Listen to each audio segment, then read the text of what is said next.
Hello, one and all, and welcome back to another episode of the Movie Pope podcast. And today we've got another great guest here on the show.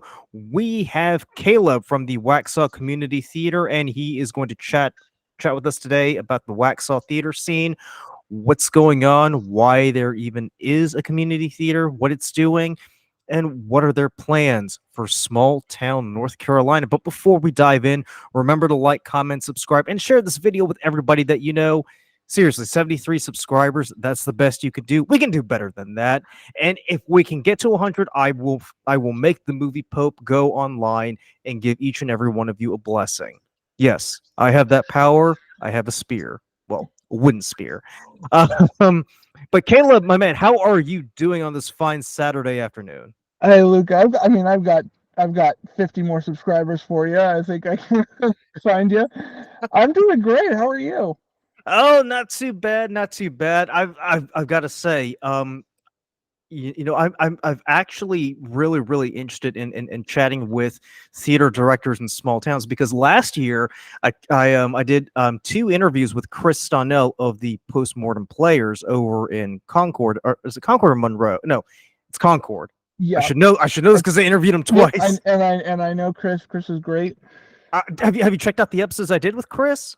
I've been able to look at a few of your episodes, and I gotta say I'm a fan. I think you do a great job, and it's really interesting to hear about the small town theater scene and the North Carolina theater scene in general.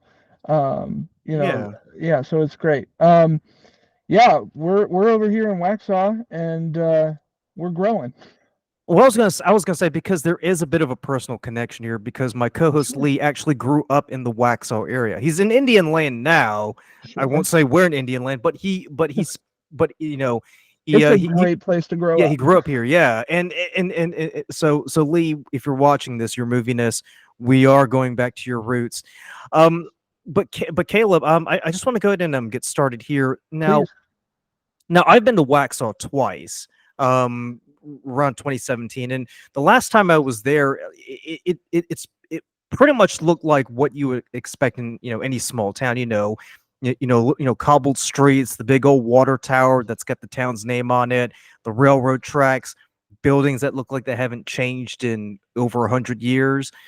You would think that that little town like that would never have the need for theater. So what made you decide, you know what, Waxhaw, I think we can do better than that. Let's go ahead and set up a theater company.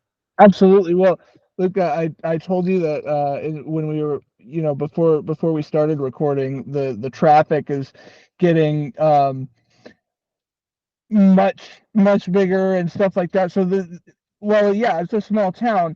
It's a beautiful town, like you said, and it is growing so fast. I think we're one of the fastest growing small towns in the country right now, just Is because of that the is that way right? that yeah, absolutely, just because of the way Charlotte is coming down and Indian Land's coming up, and so we have these, um, we have all of this new vibrant community, and the people that were here before absolutely engaged in their community.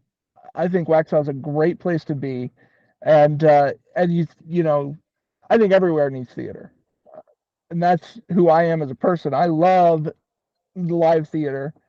It's a passion of mine. I mean, I've made a living out of it. I teach it. I direct it. I build it. So live theater is something that's super important to me, and I think it's so important everywhere, just because of how real and volatile an art form it is. Yeah, and the thing about theater is that it's this experience where where you go and see a performance and you think, well, there's nothing to it, but you know but Don't it's let but an it's actor hear you say that. well, I mean, I did stage acting myself. I did theater when I was younger, so I can sort of get away with that. But the thing is that when when you go to a theater and you watch an actor perform, you you don't have the luxury of distance like you would have, in a movie theater where there's Sure. distance between you and the performance via camera and set locations. It's happening Absolutely. to you in real time. It's a much more S- intimate feeling with the Yeah. audience and the players. Yeah, for sure. You go So to a movie and they can that you make a movie, you can do as many takes as you need. yeah. The live theater, you get one shot, you get one take. And and actually, and I actually want to ask you about this because because I went onto the website and I looked, and it said that this theater company was started probably it's 2 years ago. Yep. What was the process like? What can you talk me through the process of how you decided to form a theater company? What were the logistics and what was your first year like getting started? Yeah, What? absolutely. I'm excited to talk about this because yeah, it was about 2 years ago, a little under 2 years ago in July of 22. Okay. Um, maybe June of 22. I had made just a post online on our community Facebook page, and I was just like, there are other community theaters around. There's Union County Playmakers, there's the Matthews Playhouse, um, Concord, like you said, there's stuff going around, but they're all kind of drives for people who live in Waxhaw. And there's a lot of people in Waxhaw. There's a lot of talented people in Waxhaw. Mm-hmm. And I made that post and I said, I'm looking to start something here because I think we have a vibrant community, we have a growing community, and the response was just overwhelming. It was positive, and people reached out to me. I think I got about 300 texts and emails just in that week that I made And that post. keep in mind too, we're talking about a few years after the start of the pandemic. Yeah, So this I'm is 2 years after the pandemic. People are and wanting to get out. yeah, and and even then, and I can personally attest to this because I I got COVID and it was a really miserable year. Oh yeah, But but I mean, like theater at that time suffered, like it suffered tremendously, and there were some theater companies and some venues that had to shut permanently because of the lockdown. I mean, did it ever cross your mind that that maybe it may not be as successful, or were there any worries about the about what happened with the pandemic on sure. I theater? mean, yeah, I mean, the pandemic was a hit to everybody, but live performance took a big one. I teach theater as my main profession, and just doing that online Yeah. um, made me not want to made me not want to do that anymore. It was really rough. So and to answer your question, I don't think that worried me at all, and maybe that's a personal matter of faith to me that I felt I was in the right making the right moves. The way that everybody responded, the way that we were coming out of the pandemic. And we don't have a theater building to get closed down, so maybe the risk wasn't as bad. But the response that I got from people, and we put our first show on just exactly a year after that Facebook post, and so it was a lot of growing pains during that year, a lot of learning the process, the whole nonprofit theater, the whole Robert's Rules of Order, the whole 501c3, all that stuff with the government, and the Secretary of State, and getting all of that filed. And Hmm. through that year of learning all of that process, and having a board of directors, um, and learning all of that stuff, there was a time where I kind of forgot the whole point of what I was doing was to put on a show. So when we finally did, we got 12 Angry Jurors, which is a which was an appropriate play, I felt, for the time. We got it put together, and we had a phenomenal cast, and I was able to work with and direct them through that, and we sold out our show, and that was a year after that first post. So yeah, we're still growing, we're still learning, we're still building, but I believe in it, and I think that it's the right time for Waxhaw. I really do. Right, right. So I want to just step back a little bit because Of course. so you so this was your first endeavor in starting a theater company, right? You've never done this before at all. No, yeah, the closest I got was in college. I took an arts management class, and that was, that taught me a lot of the stuff. But yeah, Hmm. no, I've never started a theater company before. Yeah, and I was gonna say because in my chat with with previous guests, whether they're filmmakers or theater producers, I mean they've all said the same thing. They started off with the vision for what they want to do with their craft, but they quickly realized that you know business is as vital a component in trying to get your art created as having the vision itself. Um, and as you said, sometimes you can sort of lose the forest from the trees by getting so involved with the business aspect. Mhm. You lose perspective. Did you can you maybe walk me through the process of how you learned to kind of, I guess, hone your craft in management and organizing all the stuff? Oh well, I'll let you know as soon as I figure it out myself. So I mean, did you talk to Yeah, people? Did you talk to people, or did no, you? absolutely, yeah, and Okay, it because start. I'm I guessing you at least spoke with someone and tried to get their advice. Absolutely, yeah. No, it was not. This is definitely a group effort. Um, the month before, I had stage managed for a production of Little House on the Prairie at URI Players, which is up in Albemarle, and that. This is really the inspiration I'm realizing as I'm talking to you is because I was driving an hour each way every day to go stage manage. They paid me enough for gas money to do that, and I love doing that. But I'm like, we need something closer.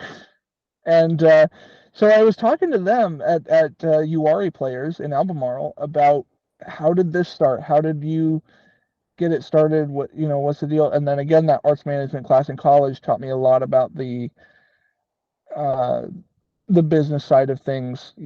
Um, Thank you to Professor Keith Martin for that. But then, John Bowlby and his wife Heather, um, over at URI Players, were very helpful in talking to me about what are bylaws. I need those. Okay. Um, It's like wait, I have to declare this? Like I gotta tell okay. the state I'm doing what I need. Yeah, exactly. And there's this thing called uh, a solicitation license that apparently you need or don't need depending on certain things, and it took us like 3 months to figure out that we didn't need it. There's this thing called Before the we could. law we need to work with. Yeah, we What? gotta hold on. I thought we were a tax-free organization. That we still have to talk to the government. Oh yeah, oh yeah. So, but and then I am so blessed with a board of directors that is on fire for theater and on fire for their community and know way more than I do, and are able to help me because I could not do this on my own. It's absolutely grassroots. It takes a village to raise a community theater company. I'm gonna steal that, by the way. Please do. Feel free.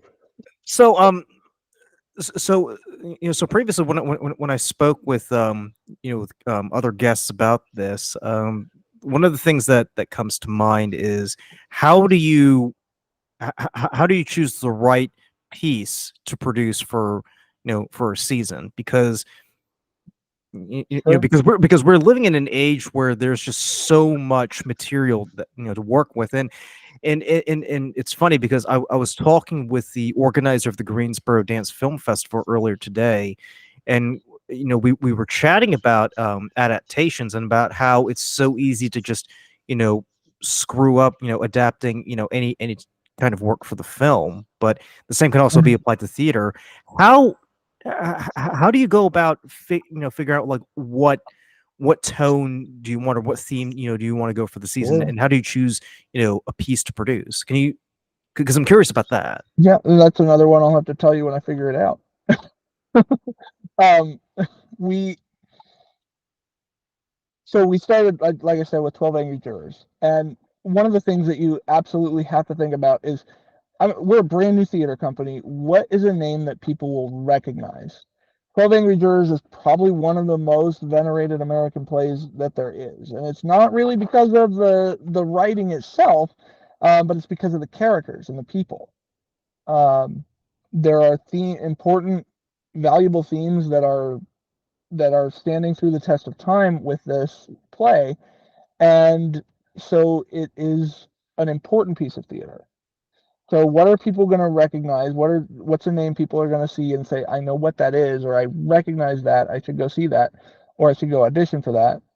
And then you say, what is something that's important? I think good theater should always say something.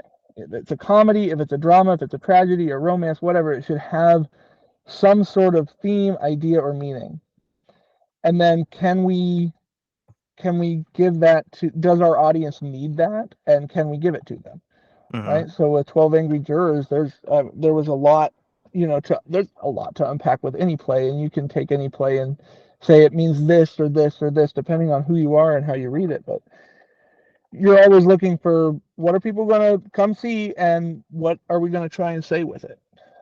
So our next play after 12 Angry Jurors was our Christmas play. We did It's a Wonderful Life, and it was in the form of a live radio play, which is another in the theater world. That's a very common Christmas piece to do. Yeah. It's a lot of fun. It's super small and sweet, and we did very well with that one too. Um, and I think they thematically, I think they linked up well with this idea, like this theme of sort of a more classical pieces of theater, like mid-century kind of pieces of theater. um, so they were in the same vein in time period in that realm, but we were able to tell two very different stories that way. Um, our next play coming up, the monologues is what it's called, which is it's all about dealing with motherhood. And one of my lovely vice president, Pam McCoskey, is directing that, and she is been a mom and felt those struggles. Her casts, are young women who have experienced things like this, so that they're able to bring it to life. And it's coming right up at around Mother's Day, uh, which was, kind of by design. We bring this play about mothers at Mother's Day. We sell flowers in the lobby, that sort of thing. So we kind of link everything together. Gotcha. Yeah. Gotcha. So so because I'm trying to. I had the question in my head. Give me a Oh, second. sorry. So If I'm talking too much, just let me know, because no, I no, didn't. you're fine. You're fine. So the thing with so the thing with these plays, because obviously when you're brand new, you obviously want to start off with with pieces that people recognize. It's kind of like it's kind of like what when a new when a new band comes out. I mean, Mhm. obviously, people are going to be familiar with their material, so they usually do covers first Yeah, to kind of to kind of whet the audience appetite, and then they kind of go in with the original material. yeah. Have there been any talks, or have there been any ideations of possibly doing original material either from within the company, or trying to put the word out for Local playwrights. playwrights to kind of share some of their original work. Absolutely, and I'll actually let you in on the we have. You want an exclusive here? I can give you. Sure. I can I Sure. can I can give you our 24-25 season.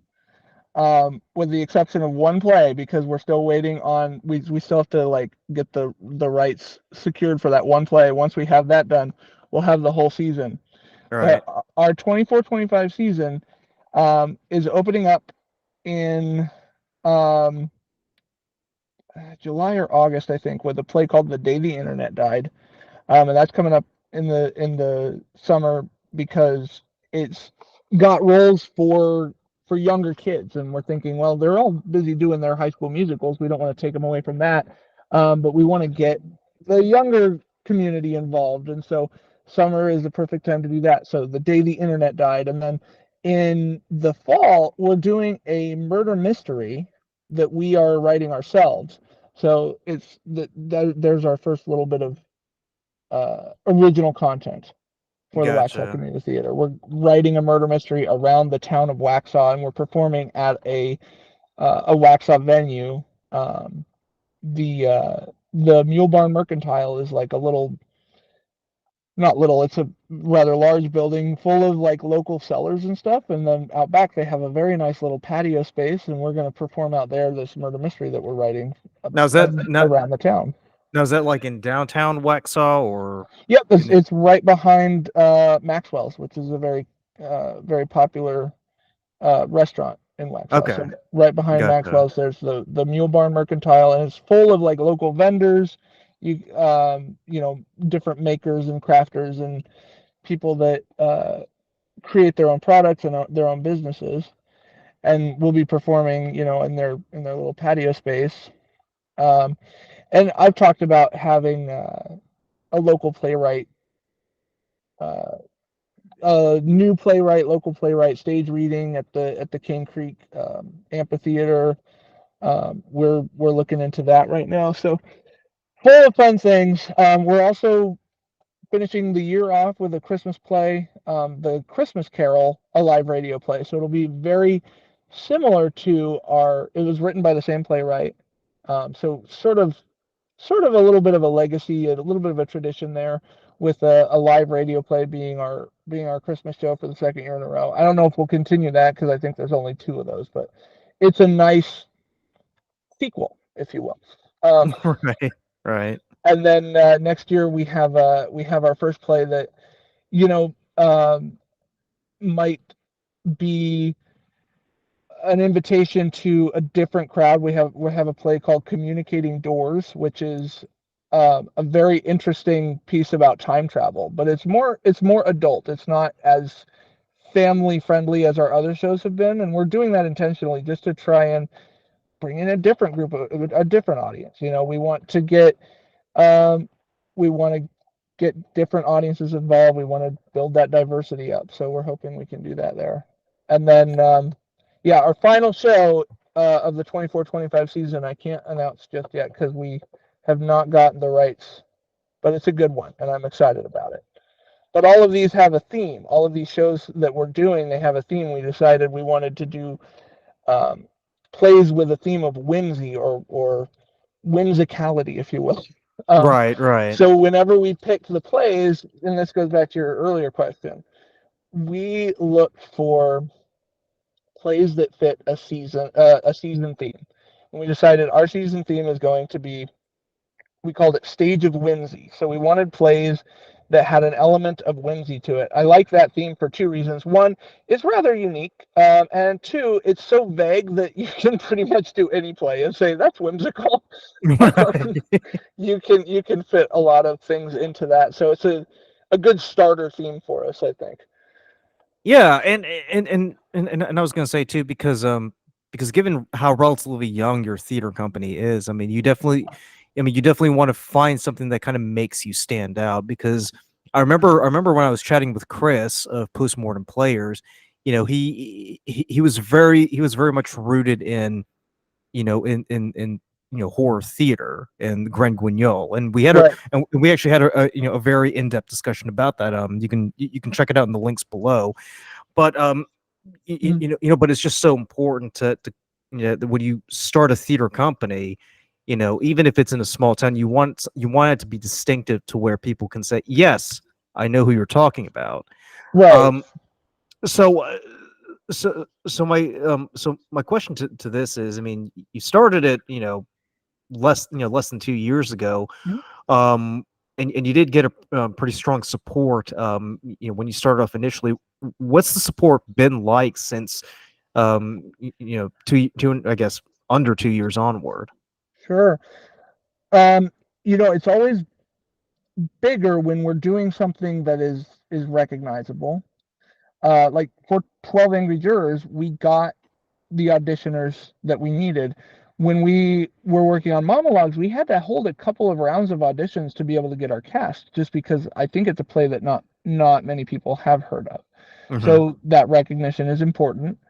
Um, but just being able to like know that we are known about, I think is what's most important to me right now. Um, there's this weird thing when we post on Facebook. On occasion, we'll post about auditions or something on Facebook, Yeah. and we'll get like almost zero traction for some reason or another. Or we'll I know the like feeling very well. yeah, we'll commiserate about that a little bit. We're just like, my first post on the What's Up Waxhaw page was seen by thousands of people, and very heavily trafficked. It was like, it was liked, it was interacted with a lot. There was a lot of engagement. And then when we were doing uh, It's a Wonderful Life, we would post about auditions, and it got seen by like four people, and they were all like me and my board members. Um, so and we'll often run into people, and we'll out in public, and we'll say we're part of Waxhaw Community Theatre. I didn't know Waxhaw had a community theater, and they Yeah. seem very excited about it. So if any of y'all are listening, it takes a village, right? Come join in on it, because we cannot do it without you. Uh, we need that support for sure. We have lovely people on our board that have worked very hard on fundraising, and bringing funds in. It's not cheap to do theater. I don't know if Oh many yeah. people know that, but I mean, Yeah. we just we just spent probably $4,000 on our just the rights to be able to perform the plays for next year. Um, and then on top of that, you've got the sets to build, you've got costuming, you've got props, all of these things, and then on top of all that, we have to have a venue, because we don't have a theater in Waxhaw. So paying a venue, it costs money. The support has the support that we have gotten has been excellent. We're just looking for more. We're looking to be recognized and known, like you said, just making sure that we are known for who we are, and we're trying to do our best to get there. So that actually leads into my next question, because I know you mentioned it several times before, but but the fact that you're a theater company without a permanent abode, shall we say. Are there any particular, I guess, venues that you kind of perform more at than say others? Like, do you perform more at, like, I don't know, at like, an old shopping center, as opposed to a bar or a brewery, or what? We have performed at one venue so far, and that has been it's been great, and we love the folks over at the Museum of the Waxhaws. They have a nice little intimate space, like 60 seat, um, you know, room. It's got raked floor, slanted floor with the seating into this very very nice little stage area, and it is just about perfect for what we've done so far. The problem is when we get into doing bigger shows. For example, coming up, The Day the Internet Died, Hmm. that show has a cast of over 20 people, and it's just not a feasible location for that thing. So looking for other venues. I mean, and the town of Waxhaw has been excellent. We have met with people from the town of Waxhaw, who have been very helpful with, let's look at this building. They're building an athletic barn that is going to have a performance space that we that they have offered. They have offered to rent to us for very reasonable prices. And there's the amphitheater that they're building in the park. That you know, I hear an amphitheater in the park, and immediately I'm like, Shakespeare in the Park, huh? Let's go. I'm ready for some Twelfth Night and some Midsummer Night's Dream. Outside, that's one of my favorite things. But Yeah, yeah. there's a bar called the tap house that has a really nice outdoor stage, and they do concerts and things. And we've tried to organize something. That was one thing that did not that and one thing that did not go well for us is we tried to organize a Waxhaw's Got Talent um, at the tap house and on their stage, and they were very excited about it as well. And just we couldn't get the word out, and I got one audition. So I said, I'm so sorry, I can't put you up on that stage all by yourself and say it's a talent show. Um, Right. so that's something we want to try again, but uh, space in Waxhaw is at a premium, and right now it is 100% booked for like the next 7 years of what it's zoned for, what it's for. So an actual theater building in Waxhaw doesn't seem to be like something that's going to be coming in this decade. All But right. there are spaces, and there are nearby, like Indian Land, Monroe. There are spaces there. There are churches that have spaces. There are two churches here that have really excellent performance spaces, and both of them have. We've talked with both of them about using their spaces, and both of them have been very receptive Mm-hmm. to uh, to committing to help the community. And so we we have performance spaces, but certainly without a home, it's difficult to hold classes or have rehearsal spaces as well. Because Yeah. we can perform at this church, but you know holding rehearsals there might be difficult because they're probably booked up for a lot of other things. Yeah, exactly, exactly. Because obviously the church is going to have its own events to For sure. host. So I And mean, then in a church, and this is absolutely fine with me, but like yeah, churches have their own prerogatives about what they're going to allow to be done in their spaces. So there are certain plays that we might like. If we want to do Rocky Horror Picture Show, I don't know many churches that would invite us, and that's it's fine. like as soon as they see Doctor Franken when he's strut up the stairs, they're like, no, sorry. Yeah, exactly. Not That'd for be us. hilarious though, but It would be very funny. And I love Rocky Horror. yeah. Yeah, So, so let me ask you this. So given that the possibility of constructing a theater is kind of a long shot, do you do you think there's you know, that there's a benefit to not having a permanent space? Do you feel like it gives you more of an opportunity to kind of go around Waxhaw and trying to like showcase, hey, this is what we do here. Um, yeah, this is the talent that we have. You should definitely support us.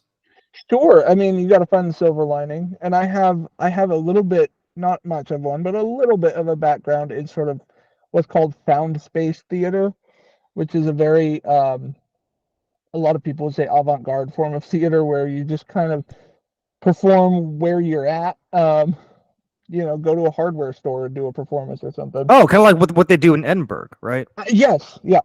Okay. Um, Flash mobs where they're singing songs in the mall or something like that.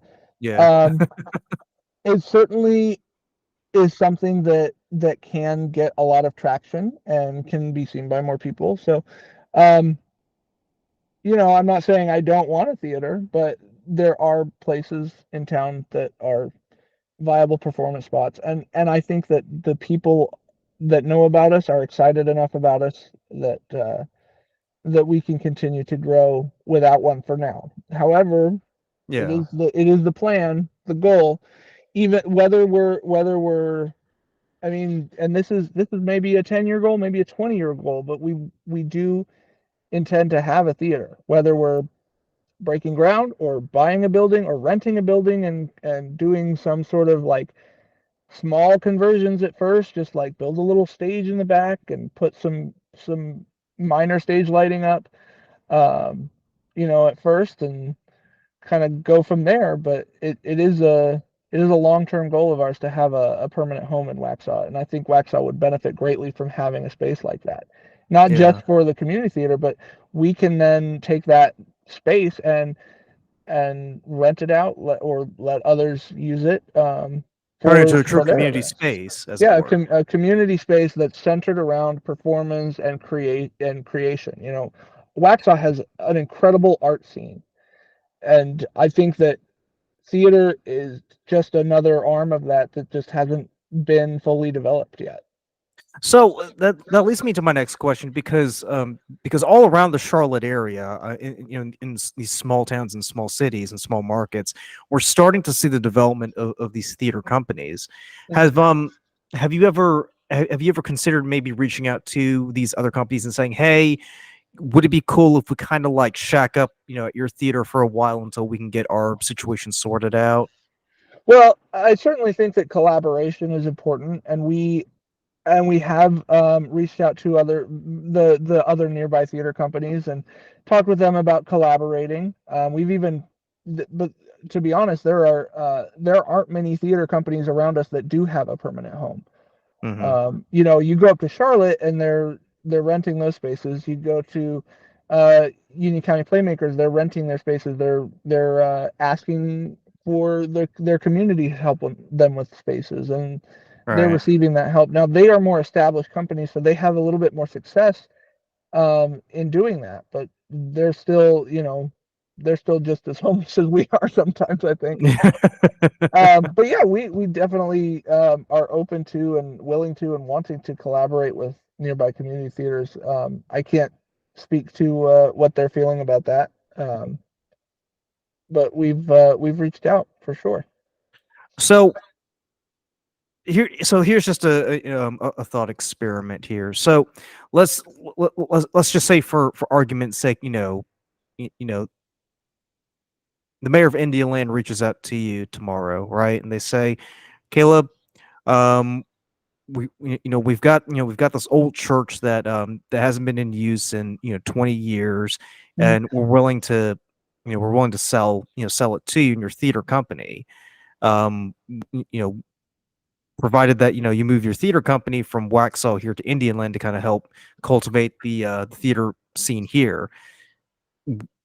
Would you entertain the idea of uprooting from Waxhaw, moving to Indian Land, for instance? For the sake of having that permanent space.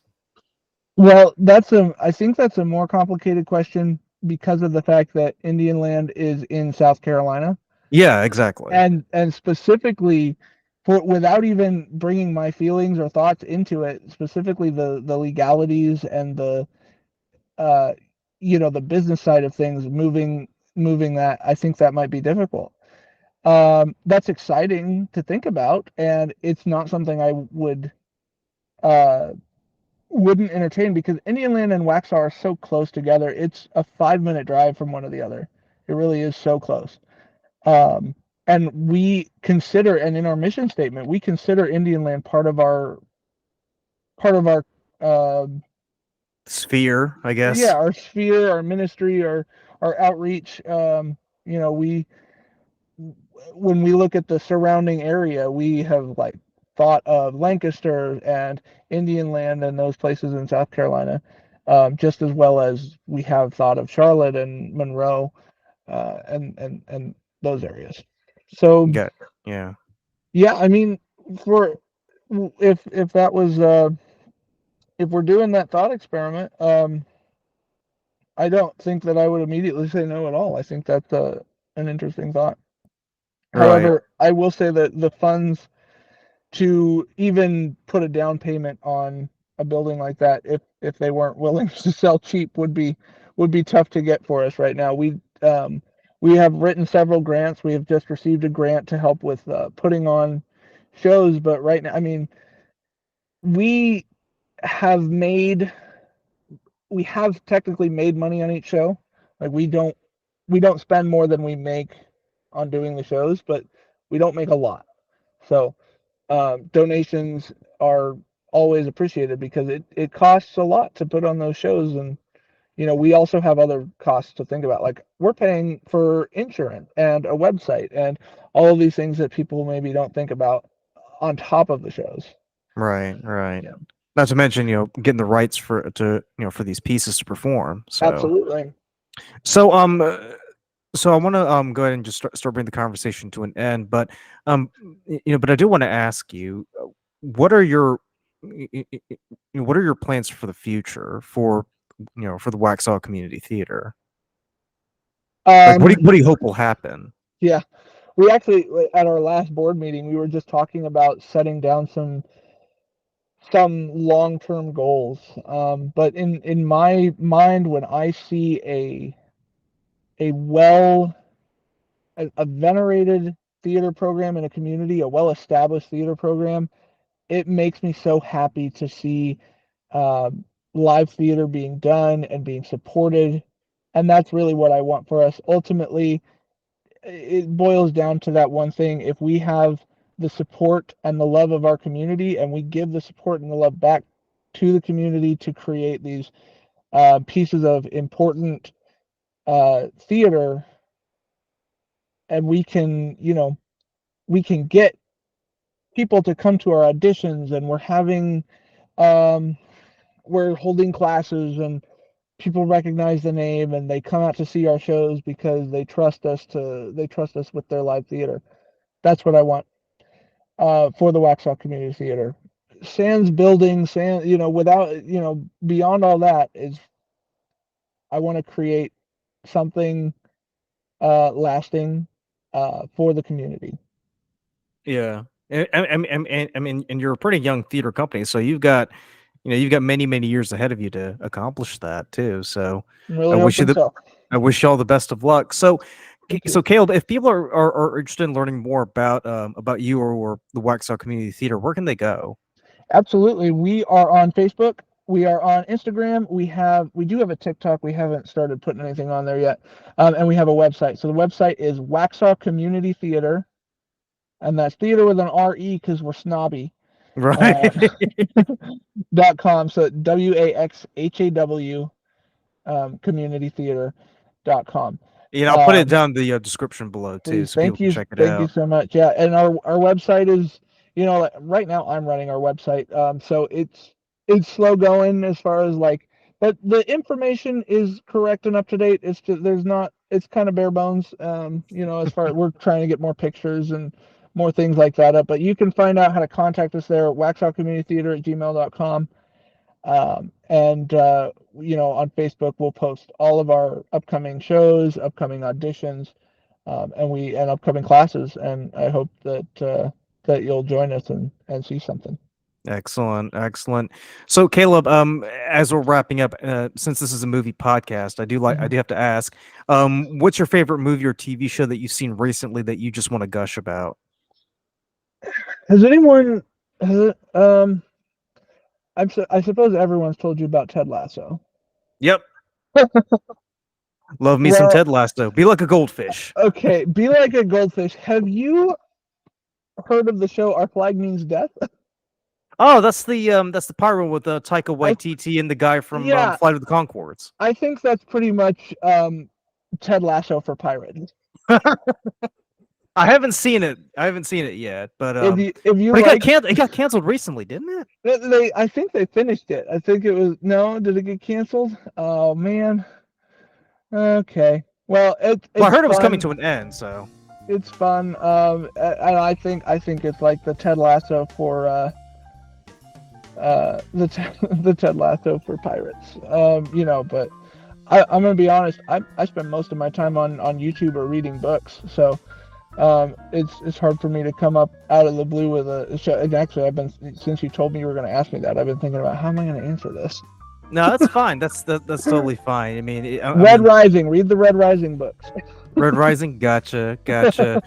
Well, Caleb, I can't thank you enough for taking the time out of your day to be on this podcast, and I really do plan on having you return for future episodes. So, I look forward definitely, to it. definitely keep us in mind. And I just want to thank all y'all for taking the time to watch this episode. Remember to like, comment, subscribe, and as always, thank you so much for watching. We'll catch you on the flip side.